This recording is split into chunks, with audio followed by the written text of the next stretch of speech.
Well, what a victory it was for Manchester United in the end. A disappointing afternoon for Luton Town. Harry Styles was there to watch his team take all 3 points, and Ten Hag would have been delighted with his team making it now 4 wins in a row. We know that Luton Town make it tough for any side that travels to Kenilworth Road. Rasmus Højlund, of course, also setting a new record of becoming the youngest player in Premier League history to score in 6 consecutive games. He took on your advice, didn't he? And he's in good company. So only 3 other players, Man United players, ever done that. Scoring 6 in the row. It's Van Nistelrooy. He's done it 3 times. Amazing, eh? Then Cristiano Ronaldo. And who was the last one? Cantona.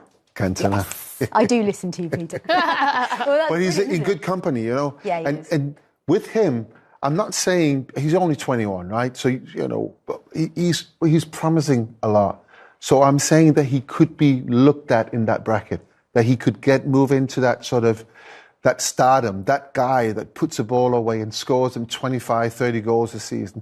He has got that. We've seen that again today. He's got everything in his locker. I think the team needs to understand him a little bit better, but that will take time, and they will come with the time. But the guy is fantastic, man. He's strong, and he gets the chances. He missed 1 today, but he scored 2. And we're hoping, actually, we're going to get to talk to him a little bit later, and we'll definitely be hearing from him. So what did you make, Karen, overall of Manchester United's performance today? I thought I really enjoyed the first 10 minutes. I know that's the obvious, but I did. I thought they managed the game well in that 10-minute period because I was concerned about how Luton would come out. They usually start really fast, really aggressive. And then as much as I know we're critical of them missing the chances, Manchester United, and they should have, you know, they underperformed in terms of their XG today. I was quite pleased they saw the game out. Nonetheless, they made changes to their back line, you know, with Shaw going off, Maguire had to go off, Casemiro had to go off. So big players and senior players, and yet the second half, you know, I thought they, you know, weathered the storm at times and realistically should have gone and won the game by a lot more than 2-1. Yeah, Luton Town didn't test Onana too much in that second half, did it? No, they had a lot of the ball and they turned the game really, really quickly. And another thing they did as well was every time there was a stop, they restarted the game very, very quickly. So they were trying to sort of put the pressure on all the time. I said this before. I was really pleased to see Johnny Evans in there. I thought he was a man mountain in that centre defence. He was all the corner kicks. He was heading them away. All the crosses. Luton puts a lot of crosses in the box. They never really created big chances.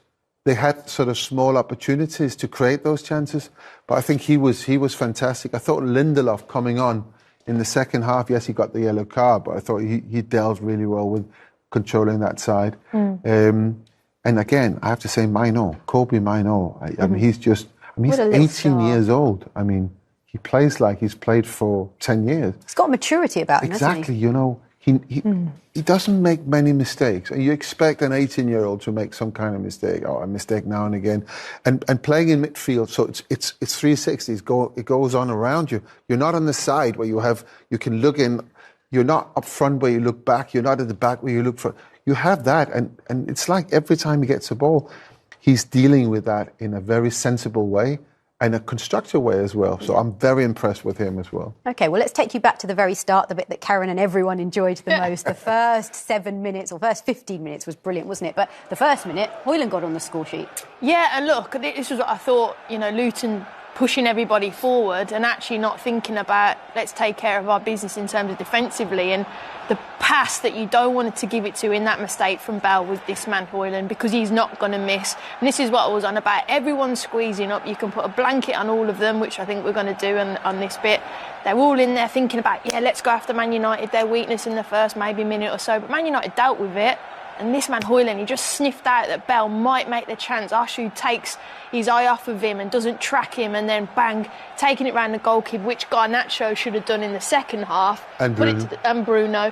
And finished it. But he's so quick, so strong, and look, he's just in a great form at the moment, isn't he, Højlund? So, but a really bad mistake, and it was something that you just, from a Luton's perspective, you're thinking, what a terrible start to the game. Well, it's really impressive, you know, you have that kind of start to a game. You're at home. It's Manchester United you're playing against. It's not, you know, it is Manchester United. It's a big, big game for them. I'm quite impressed with how they recovered from that. I know they had to go 2-0 down before they really recovered, but I mean they did really well. And here we see Rasmus Højlund, the youngest player ever to score 6. I mean, isn't that incredible? I mean, it's so considering how he started, and I know earlier on you were telling us and you showed us a run of how actually, even though he didn't score much in his opening games, he was really selfless, very unselfish as a player, did a lot more. But now to see him scoring, you can just see he's really gained confidence. But we've had a few strikers who's had a hard time scoring in the beginning of their Manchester United career. Is that because of the pressure it comes with, do you think?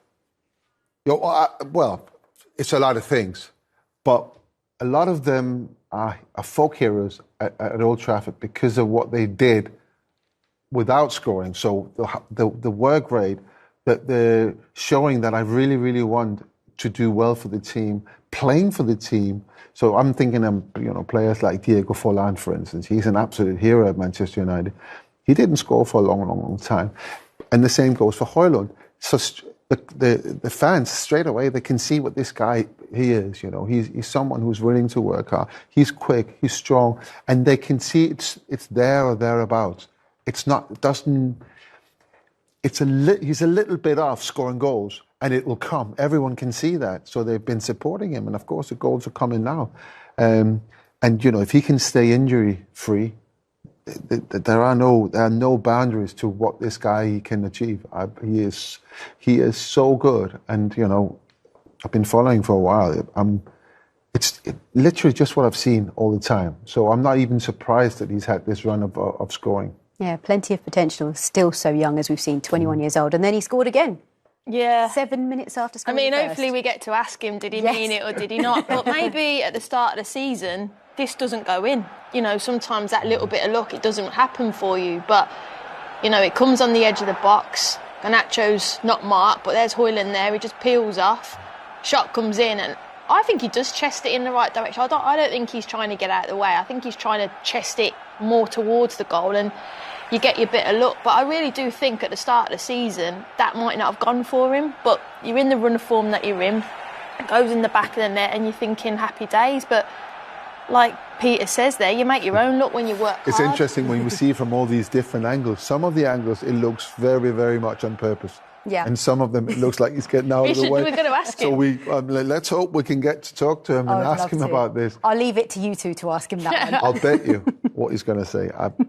He said, of course I meant it. Of course I meant it. Of course he's a striker, And we talked about the front three of Rashford and Garnacho and Højlund. Do you really feel and do you see that really coming together? Are you liking that front three? Oh, it's getting a lot better. In the beginning of the season, it was very much one man for themselves.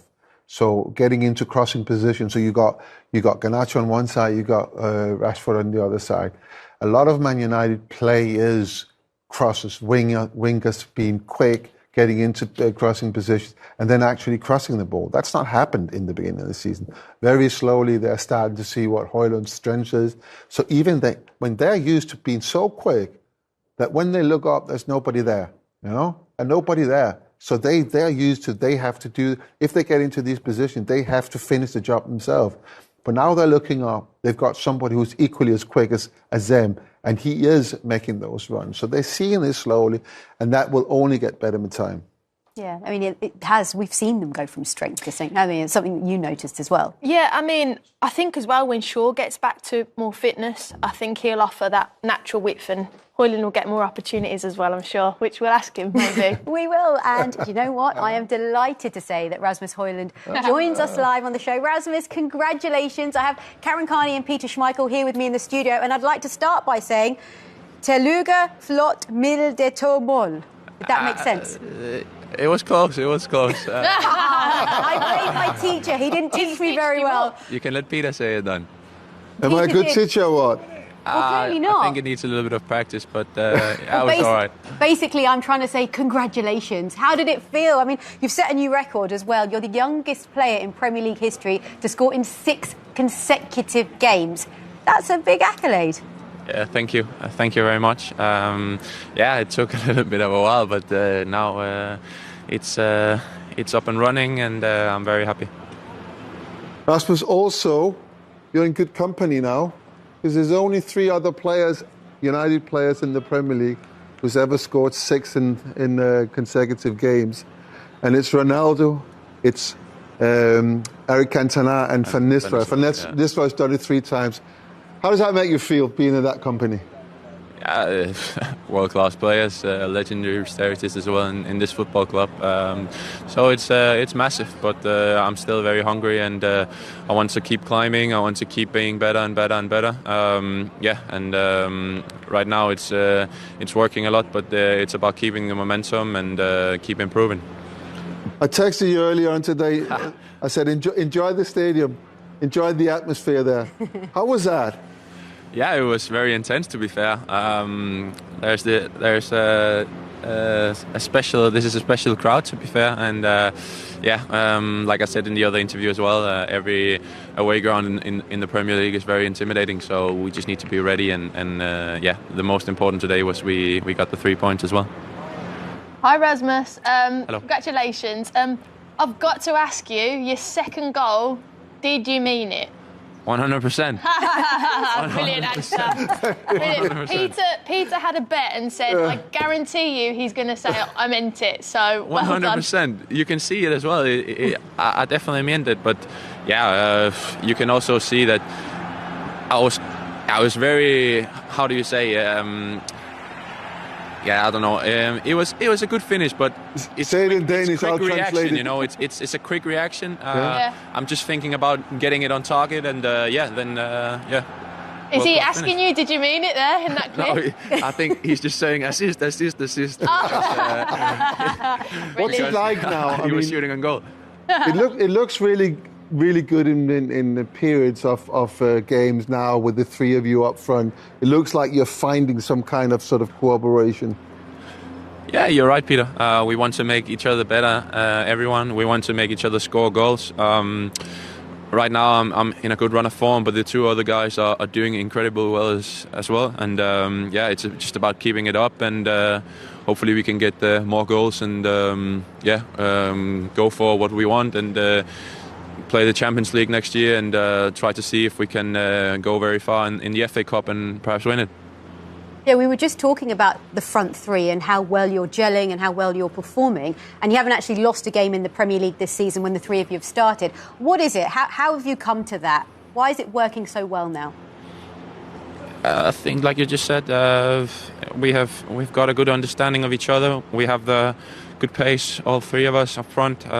We want to make each other better, I think, which is very important, because then we all going to get assists and goals, and everybody's going to be happy because everybody wants to score and assist when you're offensive player. But the most important is to win as well. So we have to play each other good, and when we do that, we win the football games.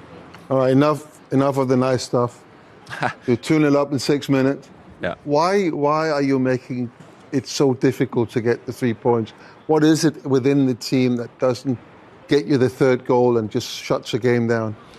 Yeah, like you said today, we had a lot of chances. I need to score 1 as well in the second half, which I'm quite annoyed by. But in the end, as well, Peter, the most important thing is 3 points in a tough away stadium as well. So a little bit lucky, but we are very happy.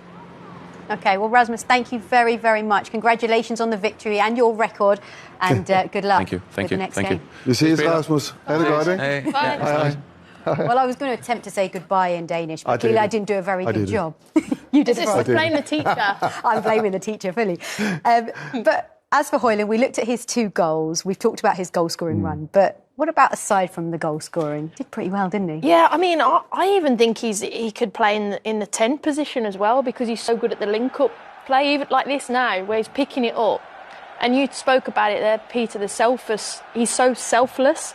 And I actually think he could play up front with someone. He could play the 10, he could play in the 9 as we see him. I actually think he's got hold-up play. Can he draw a foul? Can he link someone in? Can he take off pressure? He's quick. I didn't realise, I think he's unfortunate, that should have been a foul, but I didn't realise how quick and powerful he is. But all these are in deeper areas, which is why I think in some games he could come and play in the deeper area. I mean, you could have another number 9 as well, but he's got it all, hasn't he, Peter? I think he does have it all. I think it would be a shame to take him away from the number 9 position. Yeah. Because what he does really well for the team when he comes deep is to hold the ball up. and he comes from that number 9 position. Yeah. I think if he's there to begin with, he's already marked, and it's going to be a little bit more difficult. But he's got everything. You say he's quick, but he's also big. He's very, very big. Yeah. He's my my height. I was a little bit surprised when I saw him first time. He is as tall as I am. And, he's quick, powerful. He can hold that ball. And I think that's really important, the way that Manchester United are playing. You see, he had 57 touches as a number 9, Only 5 in the opposition box. You talk about his power and strength. He's only 21 as well. Just turned 20. Imagine how much stronger and more physically when he starts getting more minutes. I mean, he's still in many ways into a sort of senior career education, because he hasn't really had a lot of first team football. He was when he was 18, he was in the FC Copenhagen squad. And they signed another striker, and they asked him to go back to the under-19 squad, which of course he wouldn't, because he'd already had a taste of first-team football.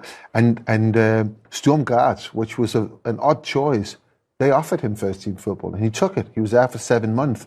And then, of course, Atalanta looked at him and said, whoa, there's something about this young man. And he's there for less than a season. So he's in a way, he's very, very raw. There's so much more he can learn, but already now, what he's doing is just amazing. I'm really impressed with him, and we can. I think we can liken him to Haaland. I think it's fair to do that, but Haaland's had a longer sort of road into the Premier League. He went to Austria as well. He's into Germany before he came to Man City. So he was scoring goals in Austria. He was scoring goals in Dortmund. And then he was ready for the Premier League, and he scored straight away. And I think, I'm not going to say that Rasmus is going to score 55 goals in one season, but he's going to score a lot of goals, and it's the same type of player. So there's a lot. I think there's a lot in the future. Can he stay injury-free?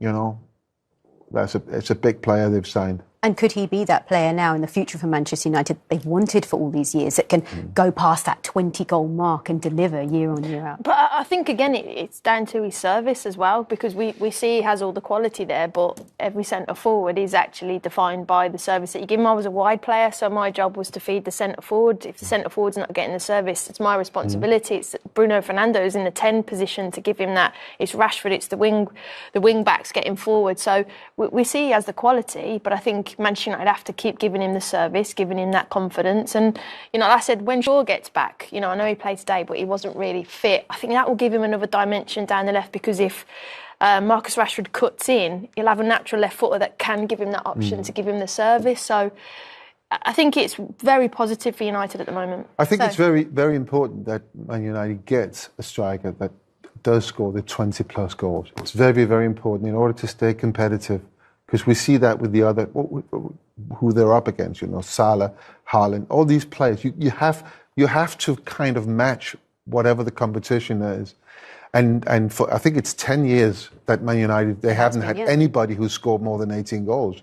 That's not a lot for a club like Manchester United. Van Persie in 2012, 2013 actually was the last. 21? 20.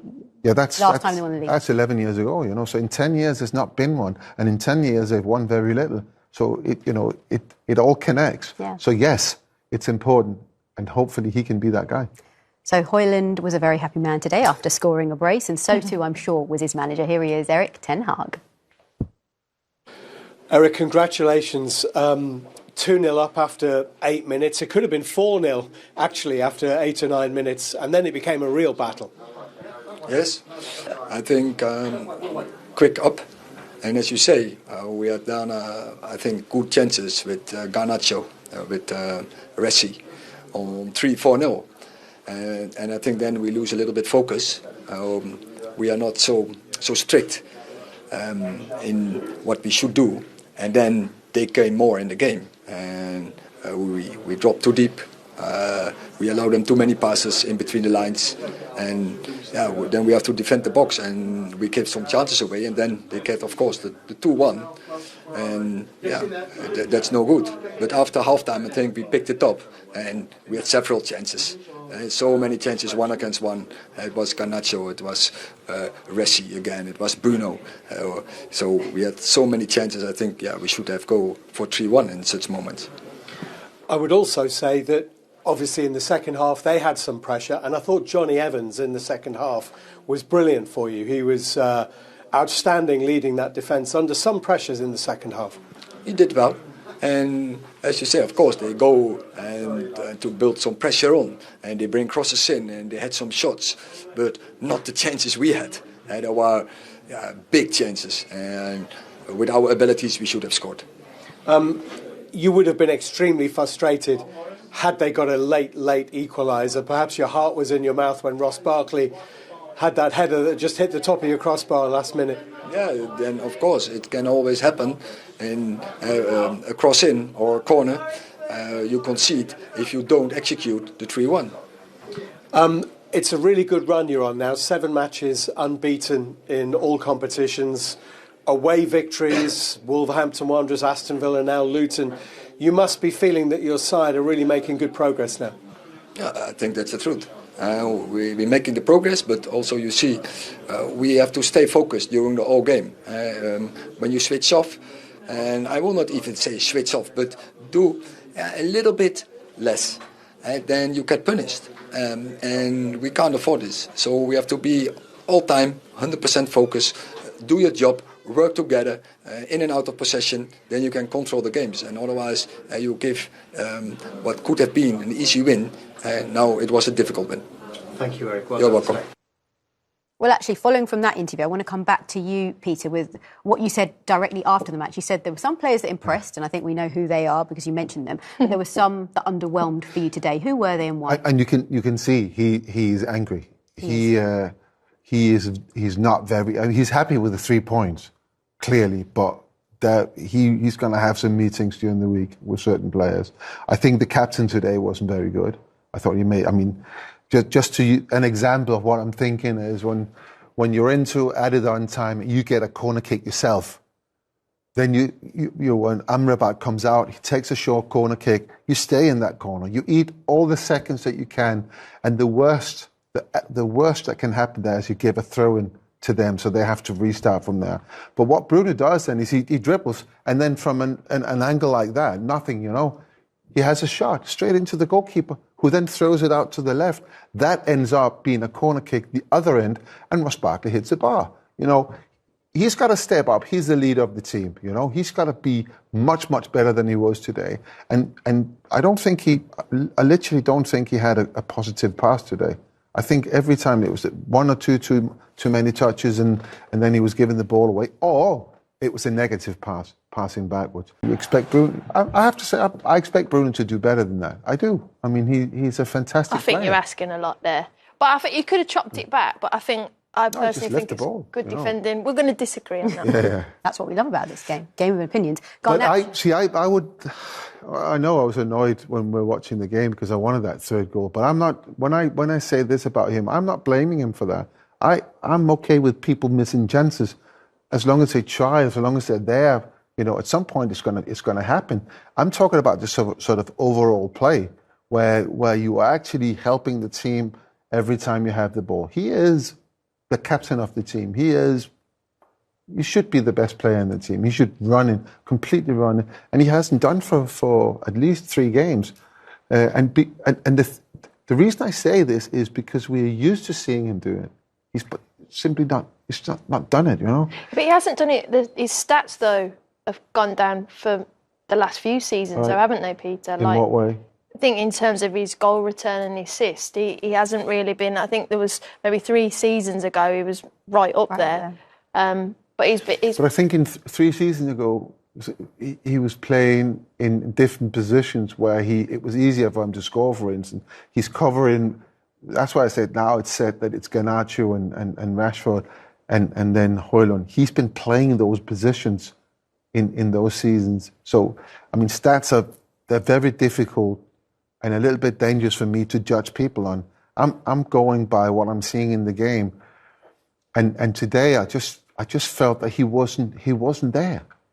I mean, and he's not the only one. I I love Casemiro. I love what he brings to the team. I love what he's found with Maino. He's kind of sort of reborn again. He's come back and all of a sudden he's Casemiro again. But, I mean, the silly mistakes, the free kicks, the diving in, and he's going like that. And everybody knows he's going to get booked. He knows he's going to get booked. And he gets booked, and then he's committing a foul, which you can argue he could get a second yellow card. I think the referee's doing well, because it would have been a really soft red card. But it could have been. And by then, we've seen the impact of a red card in the first game we watched today. He's letting your team down. Little things like that. And he is a hugely experienced player who should know better. I feel that he should know better. He should be next to Maino, teaching him, showing him the ropes. So this is what you do, this is what you don't do. But he's actually doing the other thing. It's the second game running that he's been booked for a silly mistake. And the manager had to take him off at half-time, had to take Harry Maguire off at half-time. And that is only a couple of minutes after he had to take Luke Shaw off injured.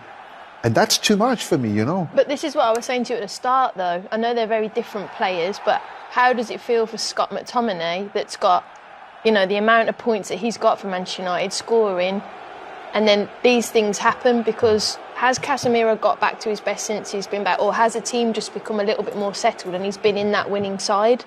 Because I think he's come back to his best. I think he's come back to his best with Maino in that sort of number 6 position. And because of that, the team has played better. That's what I think. I mean, I love Scott McTominay. I think his energy, everything that he brings is fantastic. But I love him off the bench. He's a game changer. He's someone you bring in when you need something. I think he hasn't got the same. Because Scott, if you think about it, Scott McTominay is a lot of energy. So from minute 1, everybody's got the same amount of energy. Right, so you move on 60 minutes in, people are starting to get tired, and then this energy comes in, and this is where he makes a difference. I mean, I think he's had the opportunity to become that number 6, and I don't think he's taken that. I don't think he's been stable enough. He's been too far forward, and left too big a gap between the back 4 and where he was, and I don't want him to be a number 6. When Scott McTominay plays, I want him to make those runs. I want him to be up there. I want him to challenge. I want to see him in the box. I don't want those guys, number six, that sits in front of the back 4. I don't want them all the way. Maybe one of them now and again, but I want them to be the security. So no matter where you put the back line, they're always there or thereabouts and can help out. Let's talk about another chance that fell to Garnacho, actually. He had a good opportunity in the game as well. Yeah, again, I think this is what the manager was infuriated with at the end. I mean, you're in a 1v1. I mean, the keeper does really well, and people say it, but he stands up. I don't think Garnacho moves the goalkeeper enough to give him the angle, and when he goes past it, then he has to take another touch. But could he have passed it earlier? But you're in this moment, you're thinking you're a 1v1 with the goalkeeper. He doesn't move the goalkeeper. He's got to shift the ball either further across or hit it first time, and he does neither, and then everyone gets back to protect him. And even then he could have side-footed across to Bruno. But these are the moments that define you, because that should have been 3-1. That should have been game over. And I think that's why the manager's so annoyed, because that is so important to put that away. They could have killed the game off, couldn't they? That said, they have taken all 3 points, and we were talking about a very different Manchester United only a few weeks ago, and now suddenly it's 4 Premier League wins in a row. I think it's 7 in all competitions, and they're in a very different position. Now, 3 points off of Spurs and 5 points off of Aston Villa, who were 4th. And that's the ambition, isn't it, for Man United to be in the Champions League next season? It's interesting, because I said this earlier on today, that I've been with the Premier League in Singapore 2 weeks ago, and I did quite a lot of interviews, quite a lot of media, and they were asked the same question: can Man United get into the top 4? And I said, no, can't. I don't think it's going to, because it means that everybody else got to lose games and we've got to win games. Now, 2.5 weeks later, it looks a lot different. It's a much... So you nearly close the gap. You nearly close the gap to Tottenham. Once you do that, the teams that are not used to being in that position, they will start to feel the pressure coming from behind. And Manchester United, as an institution, as a club, have done this before. They've chased before. They've been good in chasing, and the team is it's getting better and better and better. So now I'm going to say it's not going to be impossible. It still needs a bit of luck, and it needs an awful lot of good performances and many three-pointers. And I must say, they've not actually been in the top 5 this season. So it just goes to show that the improvements are there to be seen. They're edging closer. You can look at their next Premier League fixtures as well. Fulham, and then the Manchester City game, Manchester Derby at the Etihad as well. That's going to be a tough one. But I guess if there was any time for them to play City, it would be now, because this is Man United in one of their best runs. Yeah, in good form, and you saw anything could happen to City, dropping points yesterday. But what it could do for Man United, it could be in terms of confidence. If they were to beat City, wow, then you're thinking it is proper game on for top 4. But if they were to go the other way, you're thinking, what does that do to this group? And that's the big test. You're defined by these big games, the big moments. So that will be the one we're all looking forward to. A lot of these players, they've already won against Man City, so they know what it's like. But they've also been hammered by Manchester City. Yeah. So they also know what that is like. But they are a long, long way further into the development of the team now. So, you have to expect a more even game at the Etihad than the last one. But it's quite a good, next 6 games. It leaves a lot of opportunities. But it's got to be better team performances than what they did today. Today they got away with it, I have to say. Well, their upturn in form, it's definitely made it a very exciting ending to the season, hasn't it? Because we have no idea who's going to win the title. We don't have any idea who's going to end up in the top 4. And actually, on that note, Luton Town have also made it a very enjoyable Premier League campaign, haven't they? They're hovering above the drop zone, but boy, have they given themselves a good chance of staying up. It didn't go their way today, but there were some positives to take, and we'll ask Rob Edwards those questions. Thoughts on the Luton Town versus Manchester United game ending in United winning 2-1. The newly promoted sides from the Championship usually find it hard in the Premier League. Luton Town FC, being that themselves, actually are the most likely, it seems, to be able to avoid relegation. They are coming from a disappointing loss to bottom rival Sheffield United last week 1-3, even though they have majority of the possession and control of the game, which turned out to go against them. They have good games before that though, getting a point against Newcastle United the week before, and beating Brighton Hove Albion FC 4-0 the week before. Manchester United have not been up to their billing in quite a number of years now. They actually right now are in a good vein of form. Since their loss to Nottingham Forest in the EPL on the 30th of December, they have not lost a game in all competitions. 2-0 at Wigan Athletic in the FA Cup on the 8th of January, 2-2 draw against Spurs on the 14th of January in the Premier League, 4-2 against Newport County at FA Cup on the 28th of January, 4-3 against Wolverhampton at the ground in the EPL on the 1st of February, 3-0 against West Ham at Old Trafford EPL match on the 4th of February and 2-1 at Aston Villa ground last week in the league. United get off to a flying start with their in-form number 9 Rasmus Højlund pounces on defender Bell's mistake pass and shoots past the keeper in the first minute. This is his 6th goal in 6 games. Then in the 7th minute, Garnacho volleys a shot which Højlund deflected off his chest, wrong-footing the goalkeeper Kaminski for the 2nd goal for him and his team. 10th minute saw Rashford running solo from before the half-line all the way to the Luton goal, only to have his final shot well wide, which if in would have been that for the match. 14th minute saw Luton claw their way back in when Chong's shot deflects off Maguire and loop for Morris to head home the goal past Onana for a 1-2 scoreline. The rest of the first half saw really good chances for Luton with near misses from Doughty, Morris and Osho. Casemiro got yellow carded in the 34th minute and could have got another a few minutes later but survives. Luke Shaw could not continue and was substituted in the 45 plus 2 minutes. The second half saw United continue to look for the 3rd goal, while Luton search for their equaliser. 57th minute saw Manchester United breaking with Højlund, who passed to Rashford, whose left foot shot was parried away by Kaminski. 79th minute saw Højlund denied a hat-trick by Kaminski, stopping his shot. Luton tried their best to stop Manchester United from scoring another goal. They nearly got the equaliser on the 90 plus 4th minute when Barkley's header hits the crossbar. All in all, Manchester United managed to cling to a narrow victory.